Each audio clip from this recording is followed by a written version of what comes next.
नमस्कार मित्रांनो.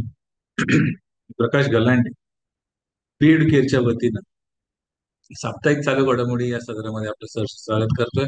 आज आपण चर्चा करतोय 16 जुलै ते 23 जुलै 2025 दरम्यान घडलेल्या चालू घडामोडी संदर्भात. ऐतिहासिक मचिलीपट्टणम बंदर 2026 पर्यंत पुनरुज्जीवित करणार. मचिलीपट्टणम ग्रीनफील्ड बंदर आंध्र प्रदेशचे 48% काम पूर्ण झाले असून ते 2026 अखेरीस सुरू होणार आहे. 5155 कोटी रुपयांचा हा प्रकल्प MEIL कंपनीद्वारे उभारला जात आहे. बंदरामुळे निर्यात व रोजगार वाढेल. आंध्र प्रदेश व तेलंगणाने पूरक पायाभूत सुविधांमध्ये गुंतवणूक केली आहे. हे बंदर दरवर्षी 36 दशलक्ष टन माल हाताळेल. पूर्व किनाऱ्यावरील प्रमुख व्यापार केंद्र ठरेल. भारताचा दुसरा सर्वात लांब केबल स्टे ब्रिज शिवमोग्गा येथे उघडण्यात आला. कर्नाटकातील शिवमोग्गा येथे केंद्रीय मंत्री नितीन गडकरी यांनी 0.44 किलोमीटर लांब सिगंदूर पूल याचे उद्घाटन केले. शरावती बॅक वॉटरवर बांधलेला हा पूल सुमारे 470 कोटी रुपयांच्या खर्चाने उभारण्यात आला आहे. चौदेश्वरी देवीच्या नावाने नाव ठेवलेल्या या पुलामुळे सागर आणि मरकुटिका हे भाग पुन्हा जोडले गेले आहेत, जे लिंगनमक्की धरणामुळे तुटले होते. गडकरींनी यावेळी सांगितले की कर्नाटकमधील राष्ट्रीय महामार्गाची लांबी मोठ्या प्रमाणात वाढली आहे आणि राज्यात 5 लाख कोटींचे महत्वाचे रस्ते प्रकल्प लवकरच सुरू होणार आहेत.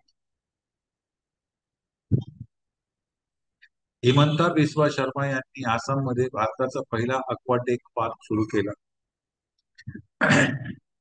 मुख्यमंत्री हिमंता बिस्वा शर्मा यांनी गुवाहाटीजवळ सोनापूर येथे भारताचा पहिला अक्वाटेक पार्क सुरू केला. तो मच्छी पालकांना सक्षम करणे, उत्पादन वाढवणे व रोजगार निर्माण करण्यासाठी आहे. आसाम आता भारतातील चौथे सर्वात मोठे मासे उत्पादक राज्य असून सरकारने 8 कोटी रुपयांच्या 10 मत्स्य संकुलांची सुरुवात केली आहे. राष्ट्रपती मुर्मू यांनी 2024चा कलिंग रत्न पुरस्कार धर्मेंद्र प्रधान यांना प्रदान केला. 16 जुलै 2025 रोजी ओडिशाच्या कटक येथे झालेल्या एका समारंभात राष्ट्रपती द्रौपदी मुर्मू यांनी केंद्रीय शिक्षण मंत्री धर्मेंद्र प्रधान यांना कलिंग रत्न पुरस्कार 2024 प्रदान केला. हा कार्यक्रम आदिकवी सरला दास यांच्या 600व्या जयंतीनिमित्त सरला साहित्य संसद यांच्या वतीने आयोजित करण्यात आला होता. यावेळी ओडिया साहित्याची परंपरा आणि भारताच्या सांस्कृतिक ओळखीत भाषिक ऐक्याचे महत्व यांचा गौरव करण्यात आला. QS 2026 क्रमवारीनुसार दिल्ली जगातील सर्वात परवडणारे विद्यार्थी शहर म्हणून निवडले गेले आहे. QS 2026 रँकिंग नुसार दिल्लीला जगातील सर्वात परवडणारे विद्यार्थी शहर घोषित करण्यात आले. मुंबई 98वे, दिल्ली 104वे, बेंगळुरू 108वे आणि चेन्नई 128वे यांची रँकिंग सुधारली. ही प्रगती राष्ट्रीय शिक्षण धोरण 2020 अनुसार असून भारताच्या शैक्षणिक गुणवत्ता, परवडणारा खर्च आणि नोकरी संधीतील वाढीचे प्रतीक आहे. इस्रायलचा सर्वात प्रगत संवाद उपग्रह ड्रोर वन प्रक्षेपित करण्यात आला. 13 जुलै 2025 रोजी इस्रायलने ड्रोर वन संवाद उपग्रह यशस्वीपणे प्रक्षेपित केला. हा प्रक्षेपण स्पेसएक्सच्या फाल्कन 9 रॉकेटद्वारे केप कन्वेरल येथून करण्यात आला. इस्रायल एरोस्पेस इंडस्ट्रीज IAI ने बनवलेला हा उपग्रह 4.5 टन वजनाचा असून त्यावर मोठ्या अँटेना व सौर पॅनल्स बसवले आहेत. हा उपग्रह इस्रायलचा संवाद गरजा पुढील 15 वर्षे पूर्ण करणार आहे. या प्रक्षेपणातून इस्रायलच्या अंतराळ कार्यक्रमाला बळकटी देणे, तांत्रिक स्वावलंबन सुनिश्चित करणे आणि सुरक्षित संवाद नेटवर्कचा विस्तार करणे हे उद्दिष्ट अधोरेखित होते.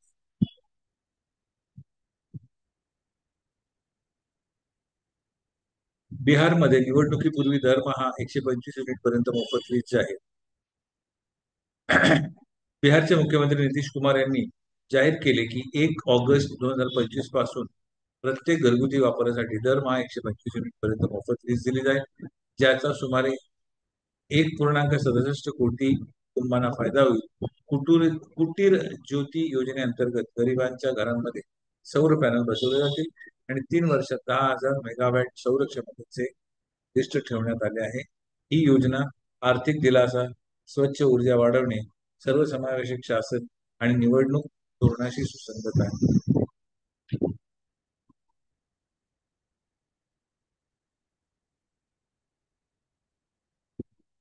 महाराष्ट्रात पशुपालन आणि कुक्कुटपालनाला कृषी क्षेत्राचा दर्जा मंजूर.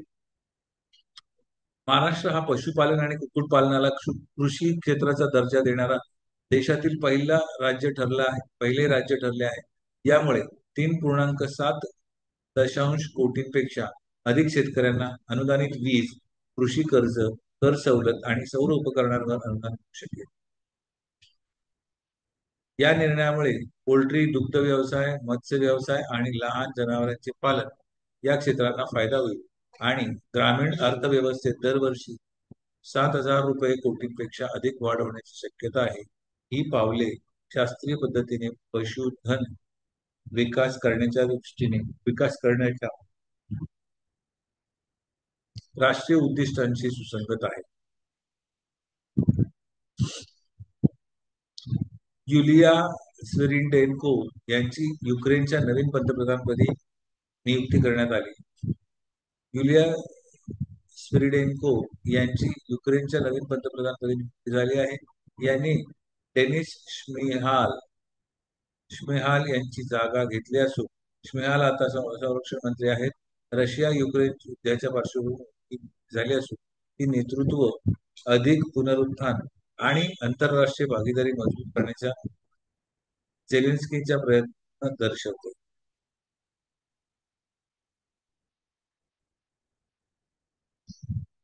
स्विरिडेन्को यांनी अमेरिकेसोबत खनिज करारात महत्वाची भूमिका बजावली असून त्या विश्वासार्ह व सक्षम नेत्या म्हणून ओळखल्या जातात. स्वच्छ सर्वेक्षण 2024-25 मध्ये अहमदाबाद भारतातील सर्वात स्वच्छ शहर म्हणून घोषित. स्वच्छ सर्वेक्षण 2024-25 मध्ये अहमदाबाद हे 10 लाखहून अधिक लोकसंख्येतील सर्वात स्वच्छ शहर ठरले. इंदूर, सुरत आणि नवी मुंबई यांना सुपर स्वच्छ सिटीज म्हणून सन्मानित करण्यात आले. या सर्वेक्षणात 4,589 शहरांचा समावेश होता, ज्यामध्ये कचरा व्यवस्थापन, नागरिक सहभाग आणि नवकल्पनांना महत्त्व देण्यात आले. ही मोहीम स्वच्छ भारत अभियानांतर्गत स्वच्छ व शाश्वत शहरी पर्यावरण घडवण्याच्या दिशेने.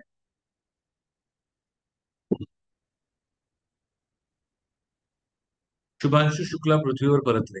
ग्रुप कॅप्टन शुभांशु शुक्ला यांनी एक्झिऑम-4 मिशन अंतर्गत 18 दिवसांची अंतराळ मोहीम पूर्ण करून 15 जुलै 2025 रोजी पृथ्वीवर यशस्वी पुनरावृत्त केले. या मोहिमेत त्यांनी सूक्ष्म शैवाल, रोपांचे अंकुरण, स्नायू वाढ, किरणोत्सर्ग, सायनोबॅक्टेरिया व डिजिटल ताण यासारख्या प्रयोग केले. ही मोहीम अंतराळातील आरोग्य, शेती व भविष्यातील मानव अंतराळ प्रवासासाठी ठरणार आहे. 25 जून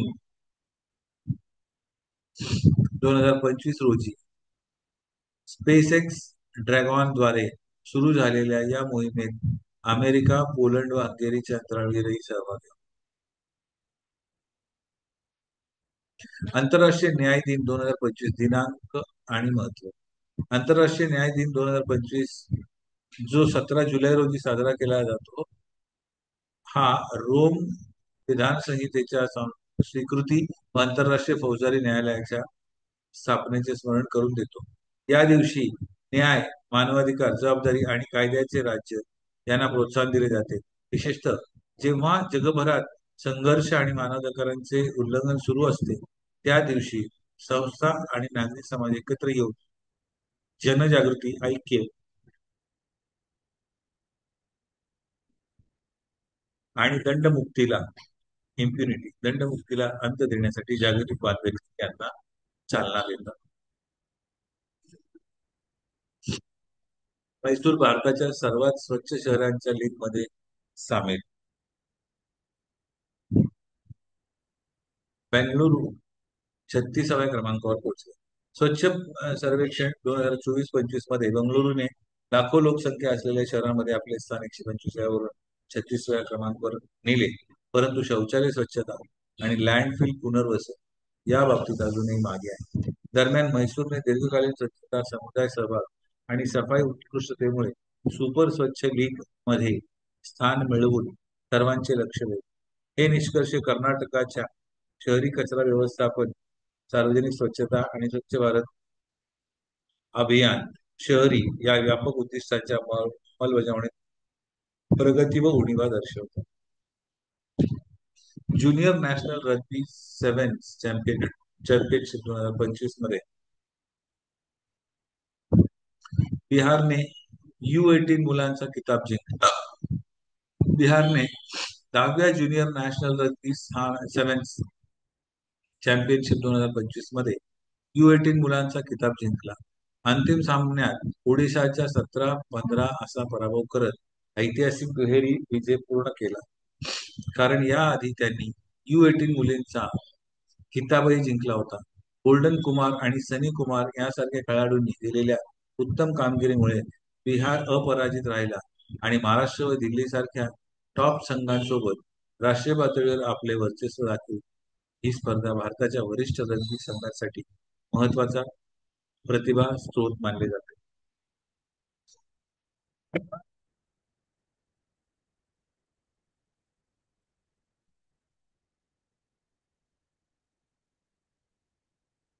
भारताचे पहिले स्वदेशी डायव्हिंग सपोर्ट व्हेसल नौदलात दाखल.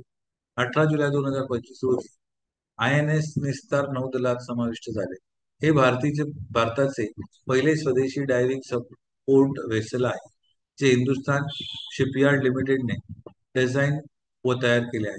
हे जहाज खोल समुद्रात डायव्हिंग 300 मीटर पर्यंत पाणबुडी बचाव आणि DSRV साठी मातृ जहाज म्हणून कार्य करते.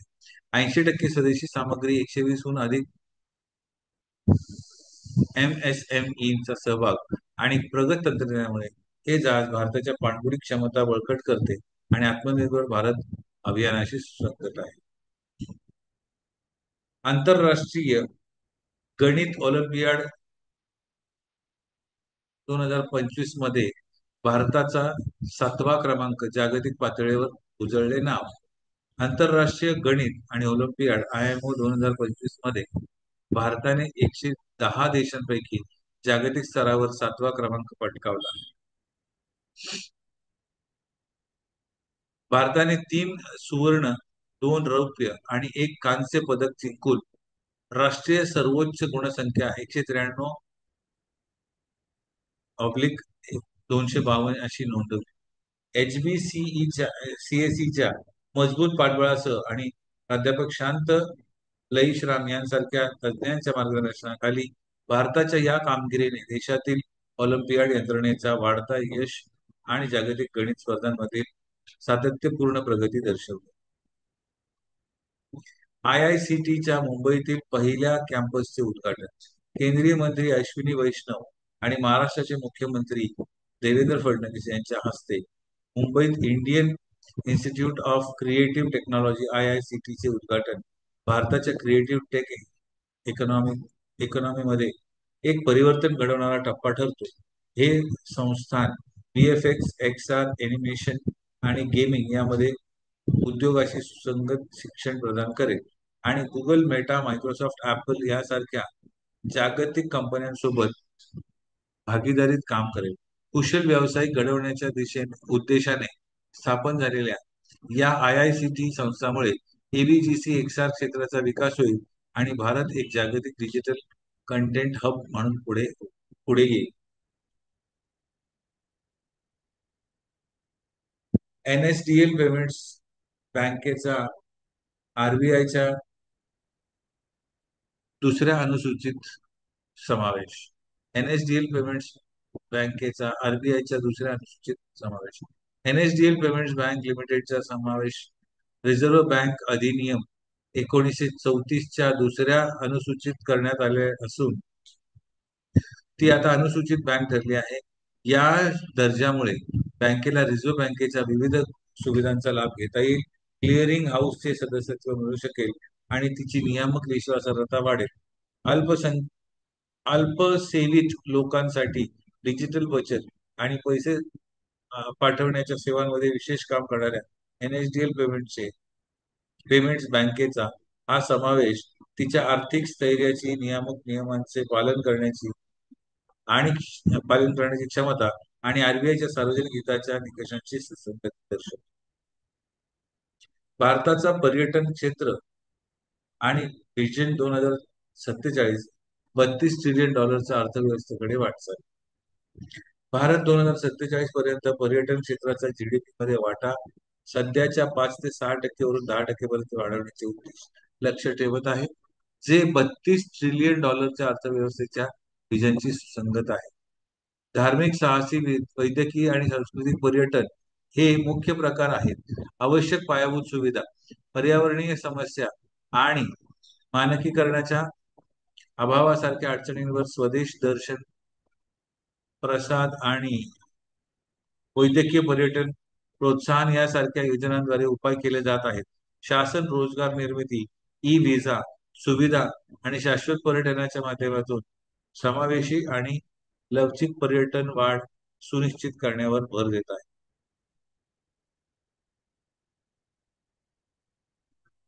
भारताने लष्करी देखरेख वाढवण्यासाठी जागतिक उपग्रह कंपन्यांची मदत घेतली. भारत लष्करी देखरेख अधिक सक्षम करण्यासाठी मॅक्सार सारख्या जागतिक उपग्रह कंपन्यांकडून उच्च रेझोल्यूशन उपग्रह प्रतिमांचा वापर करत आहे.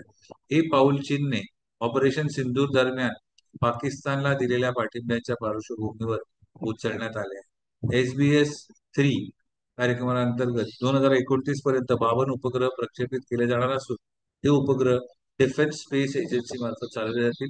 या योजनेसाठी 3.2 अब्ज डॉलर्सचा अंदाजे खर्च अपेक्षित आहे. या निर्णयामुळे प्रत्यक्ष वेळेत देखरेख, सीमेवरील अधिक प्रभावी नजर व धोरणात्मक सज्जतेत वाढ होईल.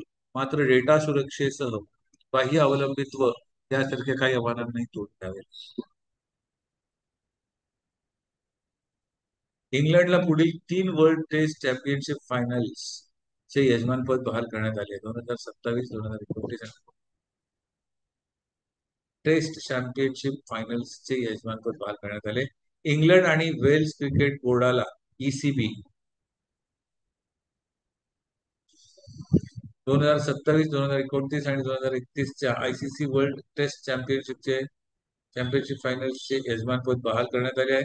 याआधी 2021, 2023 आणि 2025 मधील फायनल्सचे यशस्वी आयोजन केल्यानंतर ECBला हे यजमानपद मिळाले आहे. हा निर्णय ICCच्या 2025 मधील वार्षिक परिषदेत सिंगापूरमधील जाहीर करण्यात आला.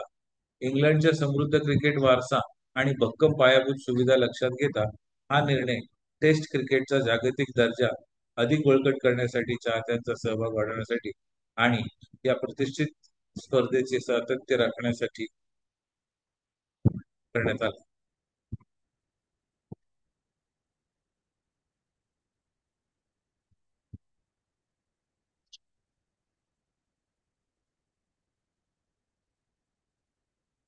इस्रोने 2035 पर्यंत अंतराळ स्थानक आणि 2040 पर्यंत चंद्र मिशनची योजना आखली आहे. भारत अंतराळ संशोधनाच्या क्षेत्रात महत्वाकांक्षी टप्पे गाठत आहे. इस्रोने 2035 पर्यंत अंतराळ स्थानक आणि 2040 पर्यंत मानवी चंद्र मोहीम राबवण्याची योजना जाहीर केली आहे.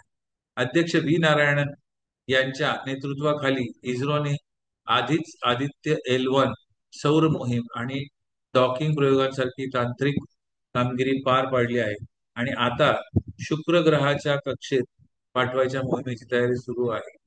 हे सर्व घडामोडी करताना जागतिक अंतराळ शक्ती म्हणून उदय दाखवतात आणि नवोन्मेष, रणनीतिक स्वायत्तता व विकसित भारत या संकल्पनेशी बांधिलकी दर्शवतात. उपराष्ट्रपती जगदीप धनखड यांनी आरोग्य कारणास्तव राजीनामा दिला. उपराष्ट्रपती जगदीप धनखड यांच्या 21 जुलै 2025 रोजी दिलेल्या राजीनाम्यामुळे राज्यसभेच्या अध्यक्षपदाचा कार्यभार तात्पुरता उपाध्यक्ष हरिवंश यांच्याकडे देण्यात आला आहे. हे घटना दत्त कलम 91 अंतर्गत झाले आहे.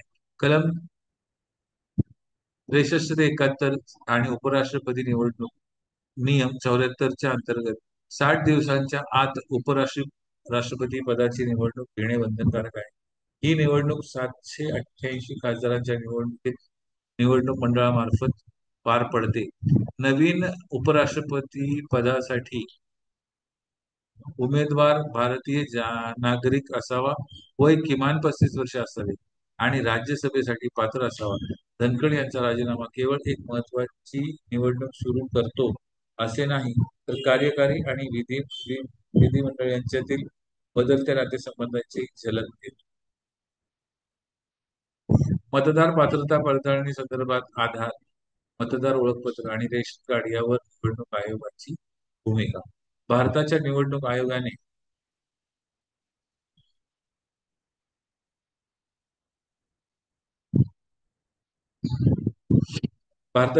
आयोगाने ईसीआय स्पष्ट केले आहे. इलेक्शन कमिशन ऑफ इंडिया स्पष्ट केले आहे की बिहारमध्ये सुरू असलेल्या विशेष तीव्र पुनरावलोकन स्पेशल इंटेन्सिव्ह रिव्हिजन SIR दरम्यान आधार, मतदार ओळखपत्र आणि रेशन कार्ड ही कागदपत्रे मतदार पात्रता सिद्ध करण्यासाठी स्वतंत्रपणे वैध मानली जाणार नाहीत. कलम 324 अंतर्गत मिळालेल्या अधिकारांचा उल्लेख करत आयोगाने निवडणूक प्रक्रिया स्वतंत्रपणे हाताळण्याचा आपला अधिकार अधोरेखित केला आहे. या प्रक्रियेचा उद्देश मतदार यादी शुद्ध करणे आहे. 18 जुलै पर्यंत 7.11 कोटींपेक्षा जास्त मतदारांनी फॉर्म सादर केले आहेत. आयोगाने स्पष्ट केले की फक्त ओळखपत्र असणे पुरेसे नाही, नागरिकत्व हेच मतदार पात्रतेचे प्रमुख निकष आहे. तसेच नोंदणी नाकारल्यामुळे कोणाच्याही नागरिकत्वावर परिणाम होत आहे.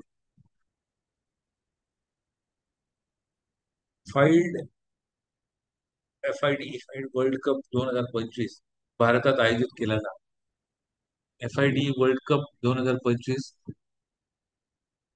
भारतात 30 ऑक्टोबर ते 27 नोव्हेंबर दरम्यान होणार असून या नॉट आउट स्पर्धेत 206 खेळाडू सहभागी होणार आहेत. ही स्पर्धा 2026च्या कॅन्डिडेट्स टुर्नामेंटसाठी 3 पात्रता स्थान प्रदान करते.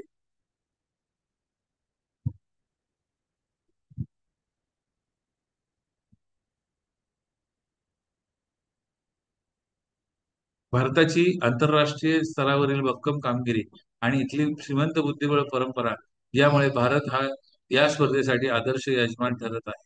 पात्रता मार्गांमध्ये विजेते, रेटिंग्स, खंडीय स्पर्धा आणि नामनिर्देश यांचा समावेश आहे. मुकेश, प्रज्ञानंद आणि एरिगॅसी यासारखे तारांकित खेळाडू असल्यामुळे भारत आता बुद्धिबळातील महासत्ता बनत आहे. इस्रोचे GSLV F-16 rocket ISRO NASA संयुक्त उपग्रह निसार ला प्रक्षेपित करणार. इस्रोच्या GSLV F-16 द्वारे 30 जुलै 2025 रोजी प्रक्षेपित होणारा निसार हा इस्रो आणि नासाचा पहिला संयुक्त उपग्रह आहे, जो EUL frequency SAR, L band आणि S बँड तंत्रज्ञानाने सुसज्ज आहे. 2392 किलो वजनाचा हा उपग्रह 743 किलोमीटर उंचीवरच्या सूर्य समकालिक कक्षेत कार्य करेल आणि 12 दिवसात जागतिक कव्हरेजसाठी स्वीपसार तंत्रज्ञान वापरेल. प्रमुख उपयोगांमध्ये आपत्ती व्यवस्थापन, हवामान निरीक्षण, मृद आर्द्रता मापन आणि हिमस्तर हालचाल यांचा समावेश असून हा उपग्रह जागतिक वैज्ञानिक दृष्टिकोनातून महत्वाचा ठरेल.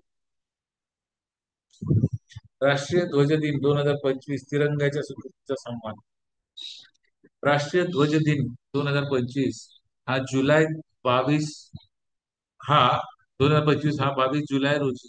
जुलै 1947 रोजी संविधान सभेद्वारे भारतीय राष्ट्रध्वजाच्या स्वीकृतीचा 78वा वर्धापन दिन आहे.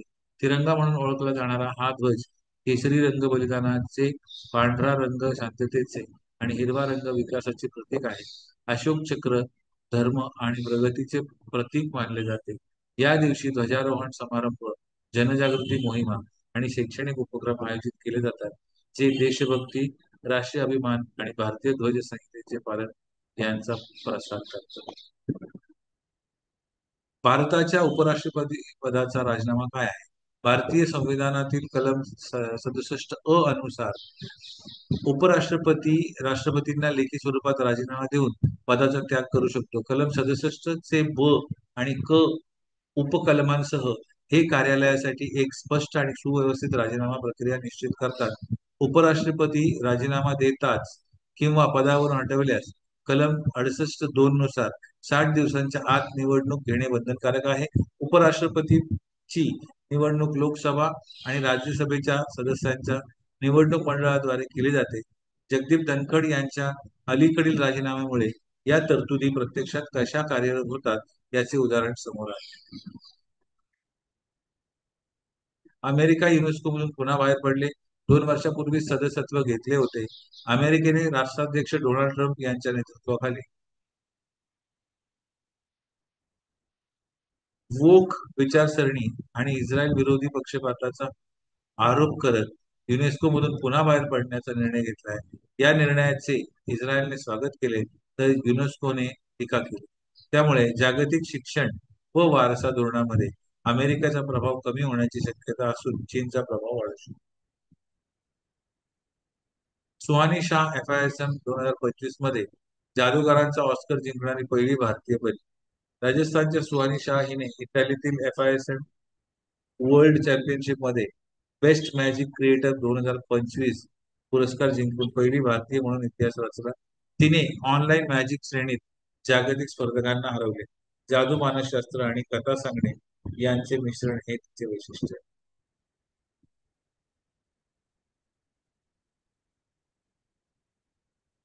चेल्सीने PSG ला पराभूत करून क्लब वर्ल्ड कप 2025च्या पहिल्या संस्करणात विजेतेपद पटकावले. चेल्सी FC ने 13 जुलै 2025 रोजी PSG ला 3.0 ने पराभूत करत फिफा क्लब वर्ल्ड कप जिंकला. कोल पामरने 2 गोल करत आणि 1 असिस्ट देत उत्कृष्ट कामगिरी केली. मॅनेजर एन्झो मारेस्काच्या नेतृत्वाखाली चेल्सीने PSG वर वर्चस्व गाजवलं. या विजयाने चेल्सीला $40 दशलक्ष पारितोषिक मिळाले आणि पामरला गोल्डन बॉल पुरस्कार. प्रश्न क्रमांक 1. औद्योगिक स्पर्धात्मकता, रोजगार आणि हवामान कृती वाढवण्यासाठी आदिती योजना कोणत्या मंत्रालयाने सुरू केली आहे? ऊर्जा मंत्रालय. तर आहे ऊर्जा मंत्रालय. उत्तर प्रदेशात 75वे प्रधानमंत्री दिव्याशा केंद्र कुठे उद्घाटित करण्यात आले आहे? बदायूं. 15वे हॉकी इंडिया सब ज्युनियर महिला राष्ट्रपती अजिंक्यपद 2025 कोणत्या राज्याने जिंकले? तर आहे झारखंड. स्वच्छ सर्वेक्षण 2024-25 पारितोषिक समारंभ कोणत्या मंत्रालयाने आयोजित केला होता? गृहनिर्माण आणि नागरी कार्य मंत्रालय. भारतातील पहिले जलतंत्रज्ञान उद्यान ॲक्वाटेक पार्क कुठे उद्घाटित करण्यात आले? उत्तर आहे आसाम. बाय बिमस्टेक आपत्ती व्यवस्थापन सराव 2025 चे चौथी आवृत्ती कोणत्या देशाने आभासी स्वरूपात आयोजित केले? व्हर्च्युअल आभासी. उत्तर आहे भारत. विमा विमा सखी योजना ही कोणत्या संस्थेची एक पुढाकार आहे? भारतीय जीवन विमा निगम. प्रश्न क्रमांक 8. जुलै 2025 मध्ये सुरू झालेल्या national cyber security exercise Bharat NCX 2025 ची संकल्पना थीम काय आहे? पर्याय नंबर 1. ए. भारतीय सायबर स्पेसची कार्यात्मक तयारी वाढवणे. बी. आत्मनिर्भर भारतासाठी सायबर सुरक्षा. सी. राष्ट्रीय डिजिटल संरक्षण सज्जता. आणि डी. सायबर स्मार्ट नागरिक घडवणे. ठीक आहे मित्रांनो, तर आजच्या व्हिडिओमध्ये या प्रश्नाचे उत्तर कमेंट बॉक्समध्ये तुम्हाला द्यायचं आहे मित्रांनो, नक्की द्या. ठीक आहे, भेटूया पुढील सदरामध्ये, पुढील आठवड्याच्या पुढील सदरामध्ये. तोपर्यंत पाहत राहा बी एड्युकेटचा युट्यूब चॅनल. धन्यवाद.